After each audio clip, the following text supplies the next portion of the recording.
안녕하세요. 온라인 제자훈련에 참여해주신 여러분들을 진심으로 환영하고 축복합니다. 날이 굉장히 더워졌어요. 그럼에도 불구하고 우리 주님을 알고 또 배우고자 하는 여러분들의 열정을 생각할 때 또 저에게 힘이 많이 납니다. 무더위 속에서도 여름날의 얼음 냉수처럼 주님의 마음을 시원케 해드리는 우리 모두가 되기를 원합니다. 자, 이제 새로운 책으로 들어왔어요. SCL 2권 그리스도와의 교제입니다. 자, 여러분 1권의 제목이 뭐였죠? 그리스도 안에 있는 새 생명, 예수님을 통해서 영원한 생명을 얻었다라는 거죠.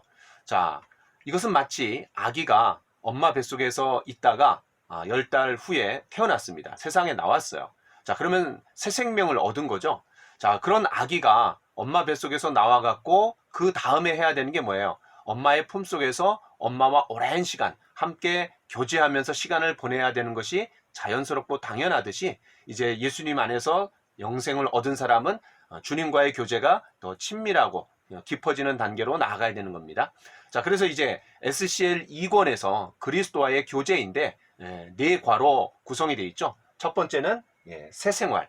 그러니까 우리가 예수님 믿기 이전에 옛 생활이 얼마나 참담하고 공허했는지를 우리가 살펴보면서 내가 이렇게 구원받은 것이 놀랍고 참 축복이 되는구나. 이거를 다시 한번 다지고 우리의 구원의 감격과 또 감사가 넘쳐나는 그런 일과로 이제 시간을 보내는 거예요. 자, 두 번째 과가 뭐죠? 그리스도의 주재권입니다. 자, 이건 뭐냐면 새 생활을 가진 사람의 삶의 태도죠. 이 예수님을 영접하고 구원받은 사람은 새로운 삶의 태도를 가지고 살아가는 겁니다. 그게 뭐예요? 바로 모든 삶의 영역에서 예수님을 첫 자리에 모시는 거죠. 그것이 바로 그리스도의 주재권이라고 할 수 있습니다. 영어로는 로드십이라고 하죠. 모든 삶의 영역에서 주님을 첫 자리에 모시는 거다. 자, 세 번째 과는 그리스도와의 교제, 주님과의 교제입니다. 실제적으로 그러면 주님과 어떻게 교제하는가? 말씀과 기도로 서로 쌍방간의 의사소통이 이루어져야 된다라는 것을 이제 강조하는 거예요. 마지막에는 그리스도를 증거함. 바로 주님과 교제하는 삶의 결과물이 바로 그 주님을 다른 사람에게 소개하고 알리고 싶어하는 열망이 자연스럽게 나타날 수 있다는 거죠. 그게 바로 전도라는 겁니다. 자, 그러면 이제 지난 시간에 우리가 제1과 새생활, 옛생활, 그리고 새창조, 거기까지 좀 살펴봤던 것 같아요. 여러분, 옛생활에 예수님이 알지 못했던 우리가 옛생활의 특징이 뭡니까? 첫 번째는 분별력 없는 삶을 살았던 거죠. 두 번째는 뭐예요? 하나님의 생명에서 분리되어서 또 그 심지어는 그걸 깨닫지 못하고 살아간다는 거죠. 세 번째는 바로 허물과 죄로 죽었던, 다시 말해서 영적으로 죽어 있었다라는 거죠. 육체는 살아있다 할지라도 이미 영적으로는 죽어 있는 상태라는 거예요. 자, 네 번째는 그런 세상의 어떤 지배를 받고 있는 거죠. 특별히 그 공중의 권세 잡은 자 사탄의 지배하에서 세상 풍조를 쫓고 그 다음에 우리의 육체 욕심을 따라서 그 다음에 세상의 원리를 붙잡고 살아가는 그런 삶을 살았다라고 했습니다. 비참한 것은 그런 마귀의 종인 줄도 모르고 살아갔다라는 거예요. 자신은 자유인이라고 생각하고 오히려 믿는 사람들이 뭔가 이렇게 매여서 참 이렇게 구속받아서 사는 것처럼 보이지만 실제로는 자신이 그런 죄의 종이고 육체의 종이고 세상의 종이고 또 마귀의 종인 거를 모르고 산다라는 거죠. 종이 종이라는 걸 모르고 사는 것만큼, 노예가 노예라는 걸 모르고 사는 것만큼 너무나 비참하고 안타까운 것이 없죠. 바로 그런 상태에 있었다라는 거죠. 마지막은 뭐예요? 바로 이 옛 생활과 새 창조로 넘어가기 위해서 어마어마한 간격이 있어요. 근데 그것을 넘어가기 위해서는 우리의 힘으로 되지 않아요. 바로 하나님의 자비와 긍휼로 말미암아 하나님께서 우리를 불쌍히 여겨주심으로 말미암아 우리가 새 생활로 넘어올 수 있었다라는 거죠. 자, 그렇게 이 하나님의 자비와 긍휼 때문에 영원한 생명을 얻었어요. 그것이 바로 어떻게 표현이 되었냐면 새 창조다라고 그랬어요. 새로운 피조물이다라는 거죠. 자, 이 새로운 피조물이라는 것은 바로 외형적인 것은 달라지지 않았는데 뭐가 달라졌다라는 건가? 그리고 또 피조물이라는 말은 창조의 용어인데 왜 어떻게 창조의 용어를 이렇게 쓸까? 바로 우리의 신분의 변화를 강조한다 그랬어요. 신분이 변화됐다라는 거죠. 다시 말해서 포지션, 우리의 위치가 한순간에 변화되었다라는 겁니다. 사망에서 생명으로, 마귀의 자식에서 하나님의 자녀로. 그렇죠? 위치가 완전히 바뀌어진 거예요. 자, 그 다음에 이제 두 번째는 뭐냐면 그런 변화의 근거와 토대가 뭐냐? 바로 하나님의 말씀을 통해서 우리가 이제 변화되었다라는 거죠. 하나님의 살아있고 항상 있는 말씀으로 우리가 거듭났습니다. 재료가 뭐냐에 따라 품질의 퀄리티가 달라지듯이 우리의 구원의 재료가 뭐냐면 하나님의 살아있고 항상 있는 말씀이기 때문에 우리의 구원도 영원하다라고 할 수 있죠. 자, 그 다음에 이제 7번, 8번에서는 그럼 우리의 포지션의 변화만 일어난 거냐? 그렇지 않다라는 거죠. 그런 신분의 변화가 일어났다라면 그 신분의 변화에 걸맞게 우리의 상태도 변화가 된다라는 거죠. 주님을 닮아가는 성품으로 변화되고 또 주님의 비전이 나의 비전이 되고 또 생의 의미와 목적을 분명히 알아가면서 우리가 살아가는 거고 또 우리의 삶에 변화된 것들이 참으로 많습니다. 그러면서 점점 우리의 상태도 변화되어 간다라는 겁니다. 궁극적으로는 그리스도를 닮은 인격으로 변화된다라는 거죠. 새로운 몸으로 새로운 모습으로 변화된다라는 겁니다. 자, 그 다음에 이제 9번과 10번에서는 우리가 하나님의 자녀라는 거죠. 자녀는 부모가 누구냐에 따라 삶이 완전히 달라집니다. 신분도 달라지고요. 마찬가지로 우리의 아버지, 우리의 부모가 누구냐면 하나님이십니다. 온 천하 만물을 창조하신 그런 하나님께서 우리의 부모라고 생각할 때 자녀된 우리의 그런 정체성과 특권이 얼마나 대단하다라는 것을 우리가 좀 생각해 볼 수 있는 거죠. 자, 마지막으로 11번에서는 그럼 우리가 하나님의 자녀라는 것을 누가 증거해 주냐? 바로 성령께서 우리의 영과 더불어서 우리가 하나님의 자녀인 것을 확신시켜 주시는 거죠. 그러니까 어떤 사람이 거듭났다. 내가 하나님의 자녀다. 이거는 나의 고백이고 나의 신앙의 확신이지만 고백이지만 더 나아가서 성령께서 우리 안에 그런 확신을 불어넣어 주시는 거죠. 자, 이렇게 옛 생활과 새 생활은 완전히 대조되고 또 너무나 다릅니다.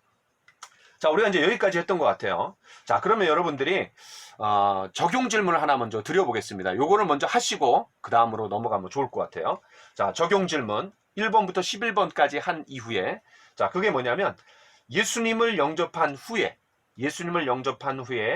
나 자신이 경험한 변화는 어떤 것이 있는가? 예수님을 영접한 후에 내가 변화된 것은 어떤 것이 있는가? 그걸 한번 여러분 밑에 써보시고 또 한번 묵상하면서 직접 지금 한번 잠시 시간을 내서 한번 써보세요. 새로운 소망을 갖게 됐고 또 거룩한 형제 자매들을 통해서 또 주님을 닮아가고자 하는 그런 열망이 더 커져나가고요. 또 그들의 사랑과 보호와 또 관심과 돌봄 속에 우리가 살아갈 수 있고요. 또 하나님과 교제하는 삶, 또 말씀에 소망을 두면서 긍정적인 사고방식을 가지고 살아갈 수 있는 삶, 또 하나님께서 보여주신 비전과 목표가 또 내 삶의 목표와 또 고상한 어떤 비전이 되는 거죠. 이 땅에 험한 것들을 두고 살아가는 것이 아니라 정말 고상한 것들을 내 목표로 삼고 또 비전으로 삼고 살아가는 삶이 얼마나 축복되고 얼마나 영광스럽고 또 얼마나 우리에게 참 격려가 되고 힘이 돼요. 그렇죠? 험한 것들에 우리의 시간과 마음을 뺏기지 않고 사는 거죠. 자, 어쨌든 그런 예수님을 영접한 이후에 나에게 실제적으로 변화된 삶, 이런 것들을 여러분 한번 생각해 보시고 한번 적어 보시면 좋을 것 같습니다. 자, 이제 12번으로 한번 들어가 보겠습니다. 자, 유혹은 반드시 온다. 자, 이게 뭐예요? 내가 새로운 창조를 입었어요. 그런데 이 새로운 피조물이 되었음에도 불구하고 여전히 유혹이 있을 수 있다라는 거죠. 왜 그렇습니까? 내 마음과 생각까지 완전히 변화된 게 아니죠. 아까 뭐라 그랬어요? 왜? 위치의 변화, 포지션의 변화, 신분의 변화가 일어났다라고 했습니다. 그런데 이제 거기에 걸맞게 상태의 변화도 따라오지만 그러나 그 과정에서 또 시간이 있고 시간차가 있고 갭이 있기 때문에 반드시 우리에게 유혹이 있다라는 거예요. 자, 유혹이 있는 이유는 크게 두 가지입니다. 하나는 내부의 적이 있고요. 또 하나는 외부의 적이 있는 겁니다. 먼저 외부의 적은 뭐예요? 바로 공중의 권세 잡은 자 마귀가 우리에게 계속해서 유혹의 화살을 던지는 거죠. 또 하나 내부의 적은 뭡니까? 우리가 육신을 입고 있다라는 거예요. 우리의 어떤 육신 이 자체가 어떤 제한과 한계와 그런 연약성을 갖고 있는 거죠. 또 우리 마음속에 뭐가 있어요? 옛성품, 바로 죄성이 있기 때문에 다시 말해서 이제 죄를 향해서 자꾸 끌어당기는 그런 힘이 우리 안에 여전히 있다라는 거죠. 자, 그래서 이 내부의 적과 외부의 적이 있기 때문에 우리가 유혹을 받을 수밖에 없다. 이 땅에서 살아가는 한 그럴 수밖에 없다라는 것을 먼저 우리가 인식을 해야 됩니다. 자, 12번. 아래의 구절에서 유혹의 근원과 원인을 찾으십시오. 자, 1번. 유혹의 근원이 아닌 자는 누구입니까? 여러분, 야고보서 1장 13절에 의하면 하나님은 아무도 유혹하지 않으신다 그랬어요. 여러분 이 사실을 우리가 분명하게 알아야 됩니다. 하나님은 우리를 사랑해 주십니다. 또 우리에게 그 사랑을 구체적으로 또 어떤 상황 가운데 사랑해 주셔야 되는지 지혜도 있으세요. 근데 사랑하는 마음도 있고 또 지혜도 있다 할지라도 능력이 없으면 말짱 도루묵이 됩니다. 그런데 하나님은 우리를 사랑해 주십니다. 또 우리를 그 사랑을 실제적으로 사랑해 주실 수 있도록 지혜가 있으신 분이에요. 더 나아가서 그것이 이루어질 수 있도록 해주시는 능력도 있어요. 그것이 드러난 사건이 뭡니까? 십자가죠. 십자가를 통해서 하나님의 사랑이 나타났고 하나님의 지혜가 거기에 깊이 들어 있으면서 그 다음에 하나님의 구원의 능력이 나타나는 것이 바로 십자가입니다. 자, 이렇게 하나님께서 우리를 사랑해 주시고 또 능력을 갖고 또 지혜로 그 사랑을 이루어 가시는 분인데 우리를 유혹하실 필요가 없는 거죠. 그래서 하나님은 절대로 우리에게 유혹하시는 분이 아니다라는 것을 여러분 먼저 마음속에 못 박아 두시면 좋을 것 같습니다. 자, 그러면 그 유혹하는 자는 누구입니까? 자, 마태복음 4장에 보면 예수님께서 40일 동안 금식하시고 줄이셨어요. 그때 이제 시험하는 자가 와서 유혹하는 거죠. 그 시험하는 자가 뭡니까? 바로 템프터. 마귀입니다. 여러분 템프테이션이란 말, 여자분들은 뭐 그런 화장품과 연관해서 광고를 이렇게 이제 들어보면은 템프테이션, 유혹 뭐 이런 말 많이 들어보시는데요. 그 유혹이 템프트 하면 유혹시키다 이런 말이에요. 유혹하다, 유혹시키다. 그런데 템프터 하면은 유혹하는 자, 마귀가 되는 거죠. 그 다음에 테스트, 이거는 시험입니다. 시험은 유혹하고 다르는 거죠. 그런데 이제 우리가 헷갈리기 쉬운 거는 성경에서 읽을 때 유혹이라는 의미도 시험으로 썼고 또 시험이라는 의미도 시험으로 썼기 때문에 똑같은 시험이라는 말을 썼기 때문에 이게 어떤 경우는 유혹이 되고 어떤 경우는 시험이 되는지 테스트인지 잘 구분할 필요가 있는 것 같아요. 어쨌든 유혹하는 자는 누구입니까? 바로 마귀입니다.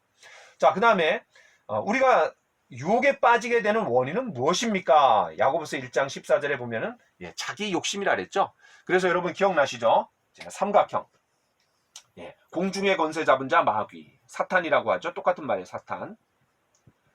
자, 그런데 세상의 원리, 세상 풍조, 세상의 흐름, 세상의 방법 이런 것들을 가지고 나에게 있는 육체의 욕심, 육체의 욕심을 가지고 마귀가 직접 공격하는 것이 아니라 마귀가 세상의 원리, 내가 쉽게 빠지는 세상의 어떤 흐름에 쉽게 유혹받는 그런 거를 마귀는 다 알고 있어요. 왜냐하면 프로잖아요. 아마추어가 아니라. 그래서 그 세상의 원리를 가지고 나의 육체의 욕심에다가 탁 갖다 넣는 거예요. 미끼로 탁 갖다 넣는 거예요. 여러분 큰 고기도요. 낚싯바늘에 있는 조그만 미끼가 그 큰 고기가 그냥 콱 물어갖고 그 미끼는 조그만데 그 미끼를 물고 잡히는 고기는 그냥 크잖아요. 그러니까 작은 미끼로도 큰 물고기를 잡을 수 있는 것처럼 우리 안에 작은 미끼를 이제 던져갖고 우리 육체 욕심이 그냥 덫처럼 그냥 확 그냥 무는 거죠. 그래서 우리가 이제 마귀에게 사로잡히는 겁니다. 자, 어쨌든 우리가 유혹에 빠지게 되는 원인이 무엇입니까? 뭐예요? 바로 자기 욕심이라는 거죠. 그래서 마귀가 우리를 유혹할 때 직접 우리에게 유혹하는 것이 아니라 어떤 미끼를 던진다라는 거. 자, 그렇게 여러분 이해해 주시면 좋을 것 같습니다. 자, 그런데 이제 여기서 하나 정리를 하고 넘어가야 될 게 있어요. 여러분 야고보서 1장을 한번 보겠습니다. 야고보서 1장. 자, 야고보서 1장에 보시면 13절을 한번 보겠습니다. 13절. 사람이 시험을 받을 때에 내가 하나님께 시험을 받는다 하지 말지니 하나님은 악에게 시험을 받지도 아니하시고 친히 아무도 시험하지 아니하시느니라. 자, 여기서 말하는 시험은요, 바로 이 템프트입니다. 템프트. 하나님이 사람들을 시험하지도 않고 또 하나님이 시험을 받으시지도 않는다 그랬어요. 자, 그런데 3절 4절. 이는 너희 믿음의 시련이 인내를 만들어내는 줄 너희가 알미라. 인내를 온전히 이루라. 이는 너희로 온전하고 구비하여 조금도 부족함이 없게 하려 함이라. 자, 여기 보면은 우리가 이제 세 가지를 좀 정리할 필요가 있어요. 자, 시험, 그 다음에 시련, 그 다음에 유혹이 있습니다. 자, 시험은 테스트예요. 자, 우리가 이제 과거에 학교 다닐 때 중간고사, 기말고사가 있죠. 그동안 배웠던 내용들을 한번 정리하면서 내 걸로 삼는 시간이죠. 자, 그게 바로 이제 테스트입니다. 그러니까 테스트를 통해서 더 실력이 굳게 되고 더 다음 단계로 나아갈 수 있는 발판으로 마련하는 게 바로 이제 테스트죠. 그 다음에 유혹은 뭐예요? 템프트입니다. 그러니까 테스트는 더 위로 끌어올리는 게 목표라면은 템프트는 밑으로 끌어당기는 게 문제죠. 밑으로 더 유혹을 받아갖고 내 신앙이 떨어지게 만드는 거예요. 그렇죠? 나락으로 떨어지게 만드는 거예요. 그 다음에 그럼 시련은 뭐예요? 자, 이 시련은 영어로 하면 이제 trial. 자, 이 시련은 우리가 경건하게 살고자 하는 자는 이 땅에 살면서 시련이 있습니다. 또 욥과 요셉과 또 이스라엘 백성들이 광야를 통과해 가는 과정에서의 시련. 왜냐하면 그런 시련을 통해서 하나님만 의지하는 신앙 인격으로 하나님께서 만들어 가시려고 하는 거죠. 그리고 하나님만 전적으로 의지할 수 있도록 그렇게 마련해 놓으신 하나의 환경이 테스트이면서 동시에 시련이었죠. 자, 그래서 이 시련은 이 시련의 과정을 통해 갖고 우리가 더 신앙 인격으로 다듬어지고 또 신앙이 더 다져지는 그런 기회가 되는 겁니다. 우리가 이제 이 땅에 살아가면서 참 시련이 많이 있어요. 경건하게 살고자 하는 자는 참 시련이 있습니다. 그런 시련을 통해서 우리가 또 하나님의 사람으로 준비되어 가는 거죠. 연단 받아갔고요. 자, 그 다음에 이제 시험의 대표적인 경우는 창세기 22장에 하나님께서 아브라함에게 그의 믿음을 테스트하기 위해서 시험하셨다 그랬어요. 근데 거기서 시험은 유혹이 아니라 바로 테스트의 의미죠. 자, 그런데 유혹이라는 말은 마태복음 4장에서 시험하는 자가 와서 예수님을 시험했어요. 그때는 이제 템프트가 되는 겁니다. 자, 그래서 이런 정리가 좀 필요한 거죠. 하나 더 말씀드리면 이 시련은 이제 하나님께서 허용해 주시는 환경인데 이게 우리가 이제 잘못 받아들이게 되면 이제 유혹이 되는 거죠. 바로 그 시련을 통해 갖고 내 신앙이 뻗어나가고 또 한 단계 더 업그레이드 되기보다는 오히려 신앙이 또 떨어지는 그런 유혹을 받는 거죠. 그런 가운데서 하나님에 대한 의심도 생기고 또 주변 사람들에 대한 또 악한 마음도 생겨서 쓴뿌리가 생겨갖고 이제 어려움이 빠질 수도 있는 거죠. 자, 그 다음 이제 13번. 고린도전서 10장 13절을 참고해 보십시오. 첫 번째, 당신이 당하는 유혹은 예외적이며 다른 사람들이 당하는 유혹보다 더 어려운 것일지 모릅니다. 답이 뭐예요? 틀린 거죠. 사람이 감당할 시험밖에는 너에게 당한 것이 없나니 모든 사람이 당하는 어려움이라는 거예요. 누구도 예외가 없어요. 심지어는 예수님도 시험을 당하셨어요. 자, 그 다음에 2번. 하나님은 우리가 어느 한계까지 유혹을 당하게 허락하십니까? 자, 이 성경 말씀에 뭐라 그랬어요? 너희가 감당할 시험밖에는 당한 것이 없다 그랬어요. 바로 감당할 수 있는 정도까지 시험이 있는 거죠. 그러니까 하나님이 허용해 주시는 범위 안에서만 있는 겁니다. 예를 들어서 이제 욥기 같은 경우에 욥이 하나님을 너무나 잘 섬기니까 이제 마귀가 그냥 시기하는 거죠. 그래서 이쪽으로도 건드려보고 저쪽으로도 건드려봅니다. 그때 하나님께서 단서 조항이 뭐예요? 그의 생명만은 건드리지 말라는 거죠. 자, 바로 하나님의 허용하신 범위 내에서만 또 하나님께서 하나님의 주권 안에서 그리고 우리가 감당할 수 있는 범위 내에서만 시험이 있다라는 거예요. 유혹이 있다라는 거예요. 자, 그러니까 우리가 어떤 유혹을 당한다. 또 시련이 있다. 그럴 때 이거 내가 능히 감당할 수 있다. 그리고 하나님께서 허용해 주신 거다. 내가 믿음으로 승리해야 되겠다라는 마음을 가지면 되는 거죠. 자, 아까 말씀드렸던 것처럼 참 이 유혹이라는 게 우리의 삶 가운데 늘 있습니다. 거듭났다 할지라도 새로운 피조물이 되었다 할지라도 우리의 마음과 생각까지 다 변화된 게 아니기 때문에 이 속사람까지 다 변화된 게 아니기 때문에 유혹이 있을 수 있다는 거예요. 그런데 이 유혹은 예수님도 유혹을 당하셨고요. 심지어는 죄가 아직 이 땅에 들어오지 않았던 에덴 동산에조차도 유혹이 있었다라는 거죠. 마귀가 그럼 뱀을 통해 갖고 매개로 삼아 갖고 이제 첫사람 아담과 하와에게 접근했던 거죠. 자, 그다음 이제 3번. 우리가 유혹당할 때 하나님께서 무엇을 반드시 준비해 주십니까? 자, 그러면 우리가 그런 유혹을 받을 때 하나님이 해주시는 건 뭐예요? 바로 피할 길을 내주신다라는 거죠. 자, 그럼 그 피할 길이 뭡니까? 자, 몇 가지가 있죠. 첫 번째는 시편 119편 9절 11절에 청년이 무엇으로 그의 행실을 깨끗하게 하리이까? 내가 주의 말씀을 따라 삼갈 것이니다. 내가 주께 범죄하지 아니하려 하여 주의 말씀을 어디에 두었다 그랬어요? 내 마음에 두었나이다 그랬어요. 성경 말씀을 암송할 때 마귀를 이길 수 있는 거죠. 대표적인 예가 마태복음 4장에서 예수님께 마귀가 유혹해 왔을 때 예수님께서 그런 평소에 암송했던 말씀, 특별히 신명기에 있는 말씀을 가지고 마귀를 물리치고 대적했던 거죠. 예수님 항상 그 마귀의 유혹에서 뭐라 그래요? 기록되었을 때.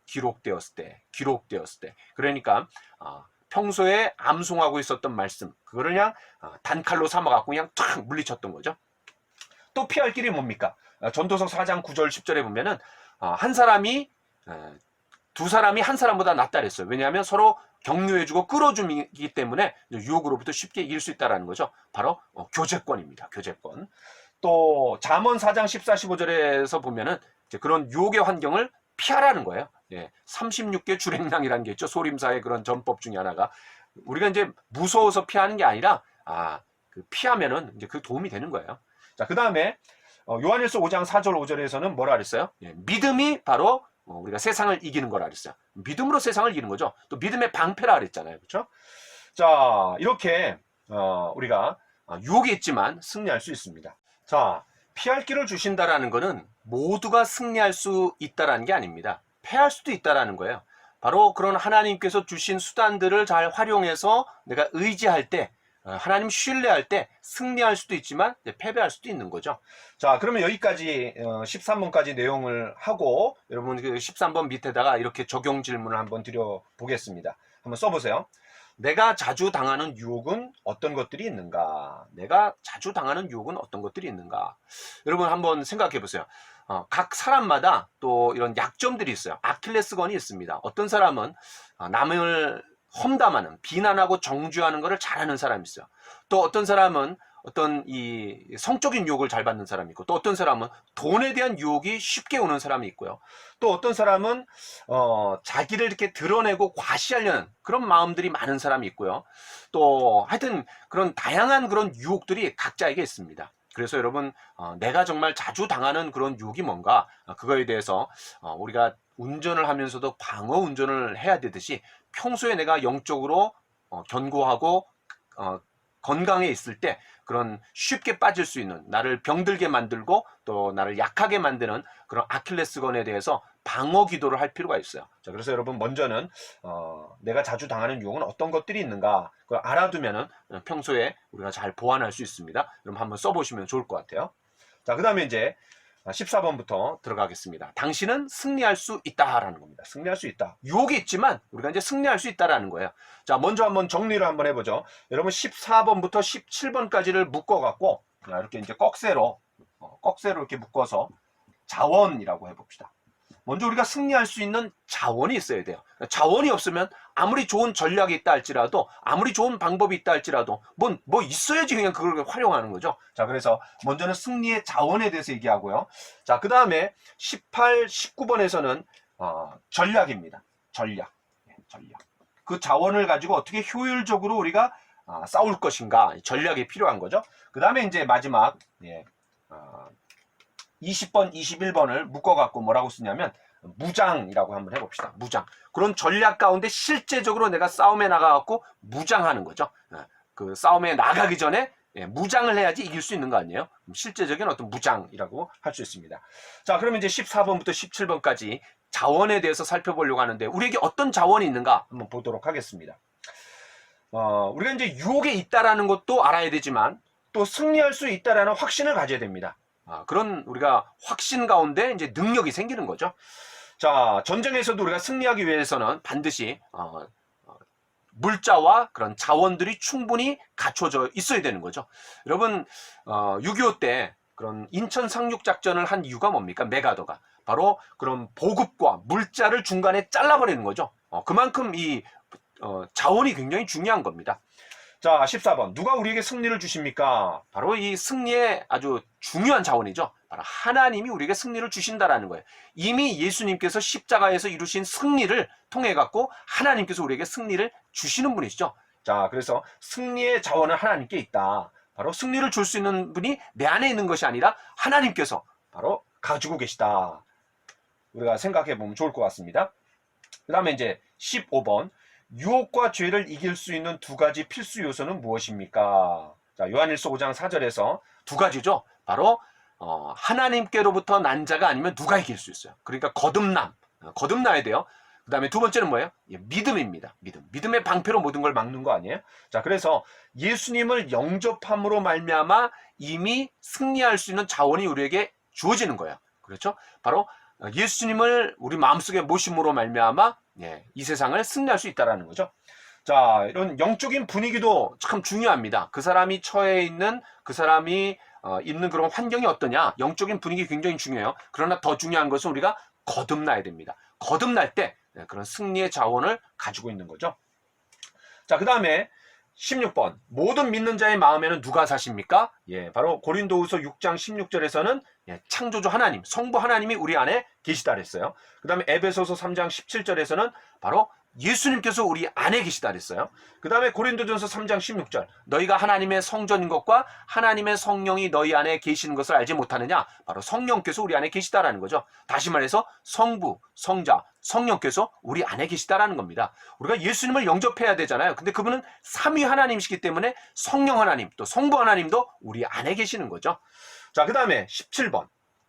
그리스도인들이 세상에서 그들의 원수 마귀를 능히 이길 수 있는 것은 무엇입니까? 바로 요한일서 4장 4절에 세상을 이긴 이김은 이것이니 너희의 믿음이라. 그리고 우리가 하나님께 속해 있기 때문에 이제 우리가 세상을 이기는 거죠.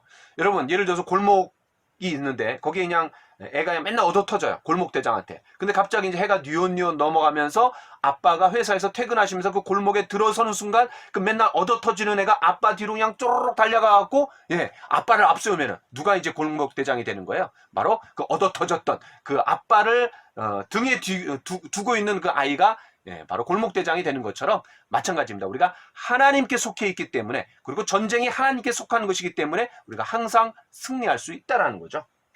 여러분, 다윗이 골리앗을 이겼을 때 다윗만 이긴 게 아니었어요. 온 이스라엘 백성들 전체가 이겼던 것처럼 바로 예수님이 십자가에서 이기셨을 때 그 승리가 저와 여러분의 것이 된 거죠. 여러분, 그것을 기억하시면 좋을 것 같습니다.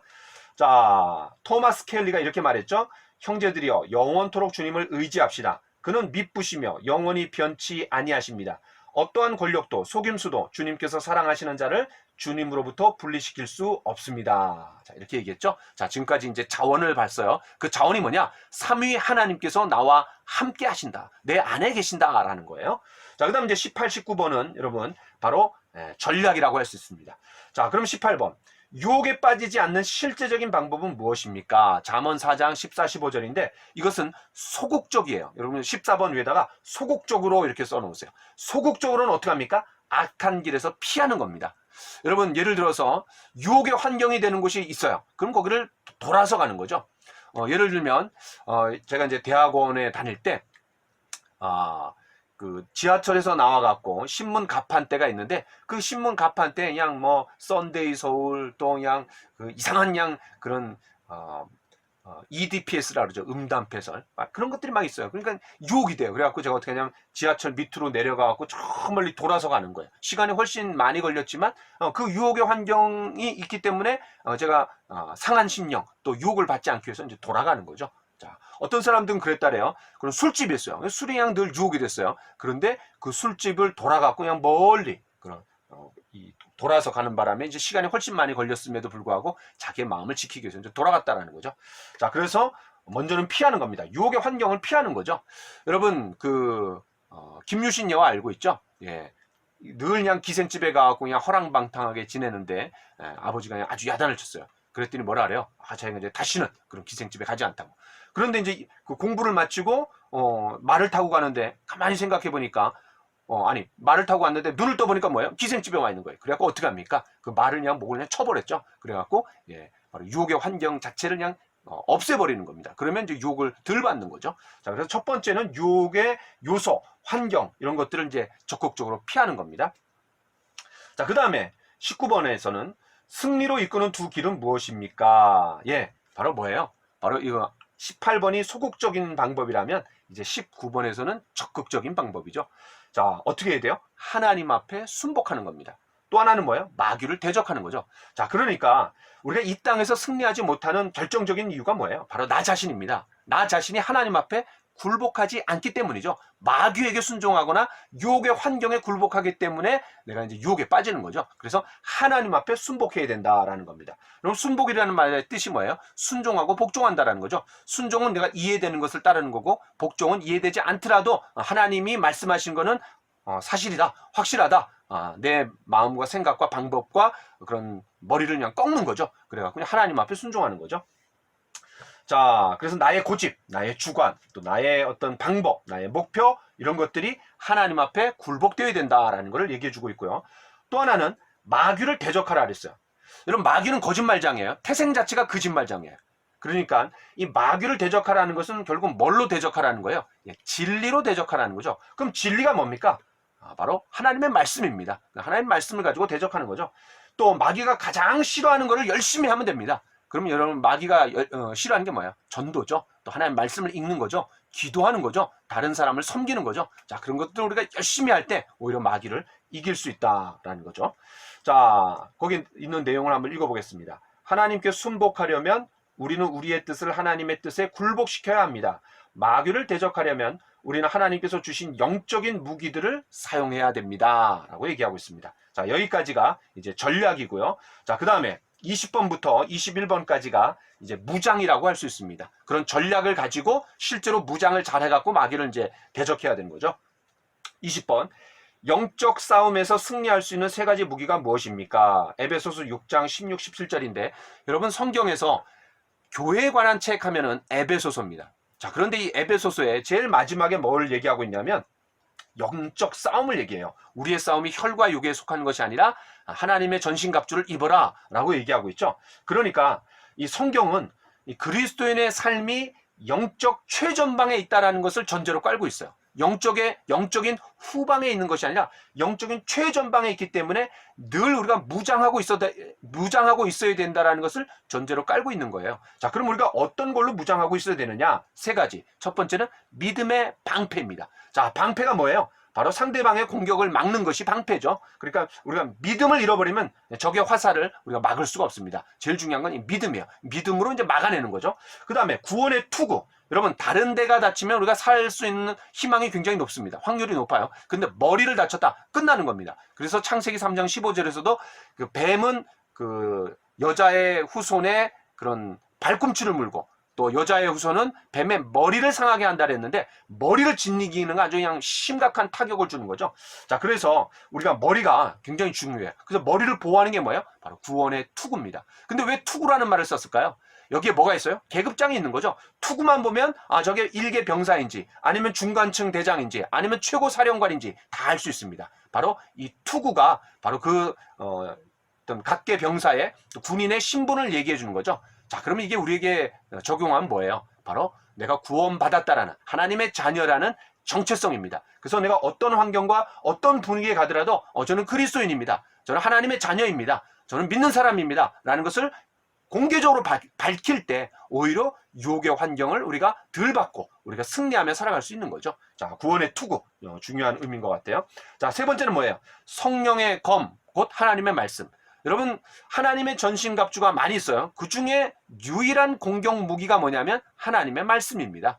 자, 그래서 예수님도 마태복음 4장에서 마귀에게 시험을 받을 때 바로 돌을 떡으로 만들어라. 높은 곳에서 뛰어내려라. 나한테 절하면 천하만국의 영광을 다 주겠다. 그럴 때 예수님께서 사용하신 방법이 뭐예요? 바로 기록되었을 때 하시면서 평소에 암송하셨던 말씀을 무기로 삼아서 대적하니까는 마귀가 이제 도망갔던 거죠. 자, 히브리서 4장 12절. 여러분 잘 아시는 말씀입니다. 하나님의 말씀은 살았고 운동력이 있어 좌우의 날선 어떤 검보다도 예리하여 혼과 관절과 골수를 찔러 쪼개기까지 하며 우리의 마음과 생각을 다 감찰하신다 그랬어요. 바로 우리의 모든 영혼육의 그런 필요를 채워줄 수 있는 말씀이 뭐냐면 바로 하나님의 말씀입니다. 자, 그 다음에 21번. 우리가 죄에 빠지지 않기 위해 미리 준비해야 할 것은 무엇입니까? 자, 시편 119편 11절. 예, 제가 아까 암송했던 말씀이죠. 바로 성경 암송을 하라는 거예요. 말씀을 마음에 두라는 거예요. 머릿속에 두면은 집니다. 우리 마음속에 둬야 돼요.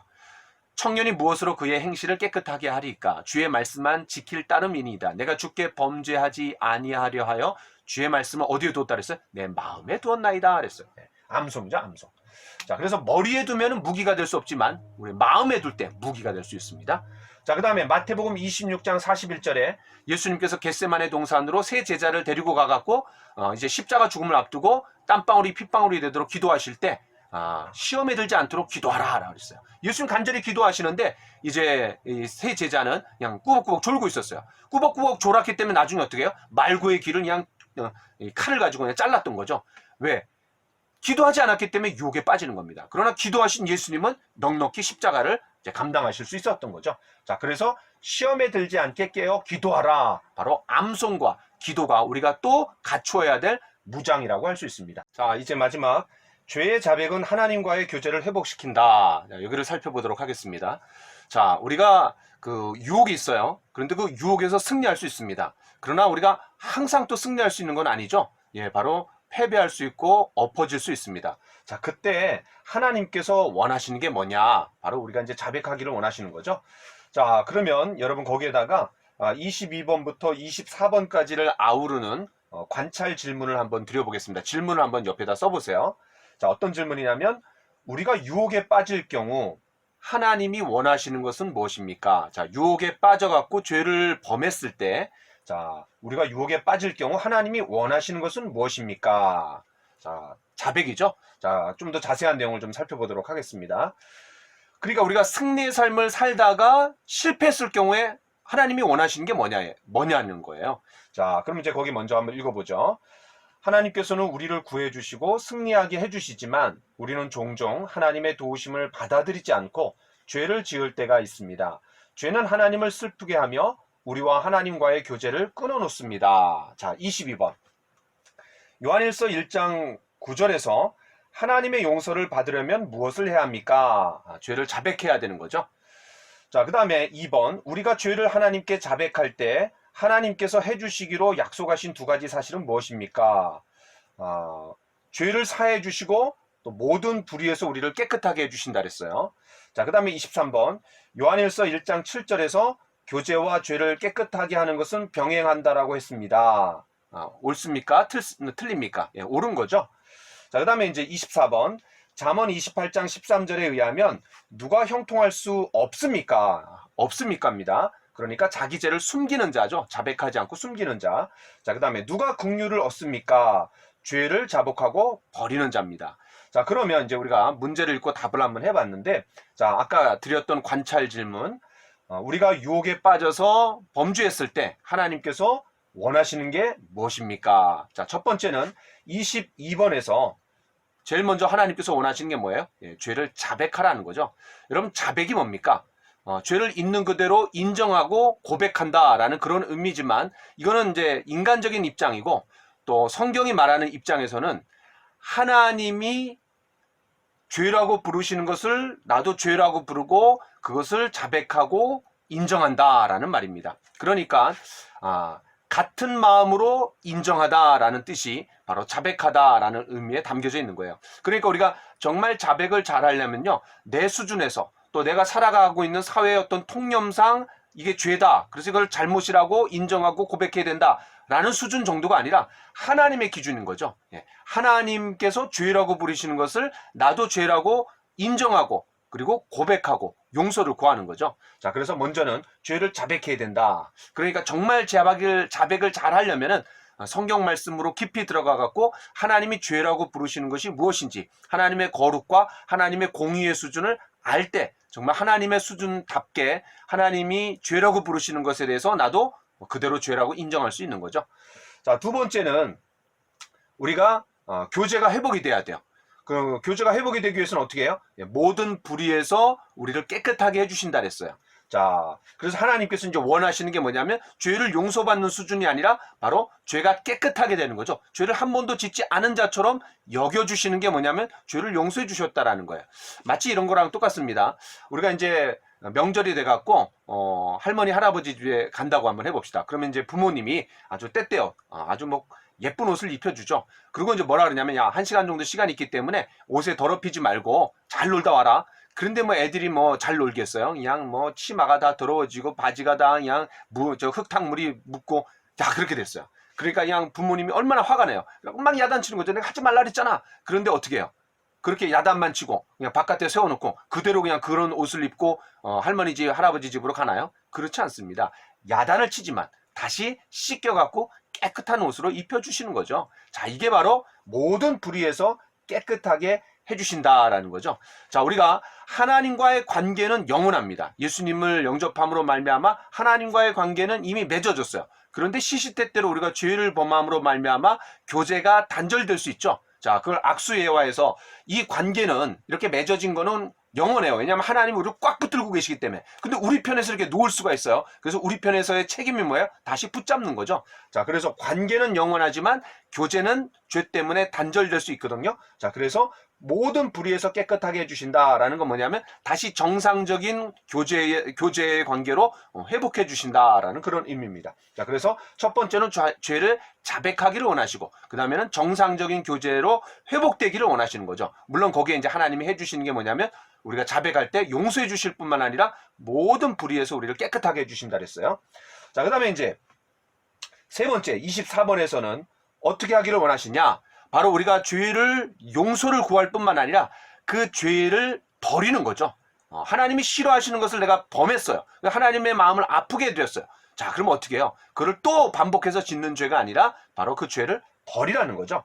그 죄의 결과를 알고, 왜냐하면 죄의 결과가 뭡니까? 하나님과의 교제가 단절되잖아요. 너무나 고통스럽잖아요. 그래서 그 죄의 결과를 알고 죄를 버리는 거죠. 자, 그래서 우리에게 이제 습관적이고 고질적인 죄들이 있어요. 자, 그런 것을 어떤 그 사람의 믿음과 또 그 사람이 처한 환경과 성숙되는 어떤 성숙도에 따라서 시간이 걸릴 수 있는 여지가 있지만 어쨌든 그 죄에 대해서 가슴 아파하면서 죄를 단호하게 버리라라고 말씀하시는 거죠. 자, 이렇게 세 가지를 우리가 좀 살펴보면 좋을 것 같습니다. 자, 시편 51편에서 다윗 왕이 죄를 자백한 것을 생각하여 보고 10절부터 13절에서 그가 무엇을 구했나 살펴보십시오. 여러분 그 성경 말씀을 읽어보시면 좋을 것 같아요. 주의 성신을 내게서 거두지 마옵소서, 정직한 영을 내게 허락하소서, 뭐 그런 내용들이 담겨져 있습니다. 자, 이렇게 우리가 그리스도와의 교제, 새 생활, 여기 파트를 좀 잘 살펴봤습니다.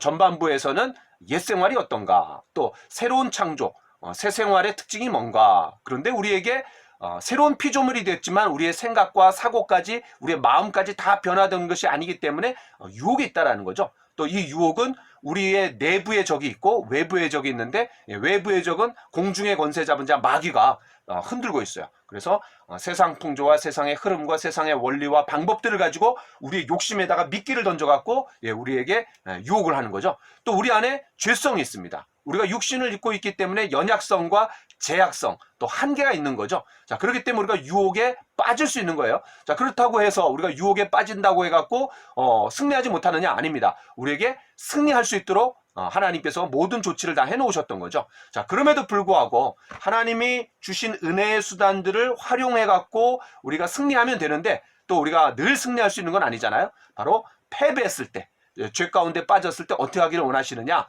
바로 자백하기를 원하시고, 또 하나님과의 교제가 회복되기를 원하시고, 우리가 지었던 죄들을 하나님이 싫어하시는 거기 때문에, 또 그 죄로 인한 결과가 너무나 안 좋기 때문에, 하나님과의 교제가 단절되는 아픔이 있기 때문에, 하나님의 임재가 떠나기 때문에, 우리가 그것을 잘 알기 때문에 그 죄를 자복하고 버리는 수준까지 가야 된다. 그게 바로 새 생활을 살아가는 사람의 삶이다. 이렇게 결론 지을 수 있을 것 같습니다. 자, 그러면 이제 25번. 본과에 있는 질문과 답을 다시 한번 주의해서 읽어보십시오. 어떤 말씀이 당신에게 가장 큰 감명을 주었습니까?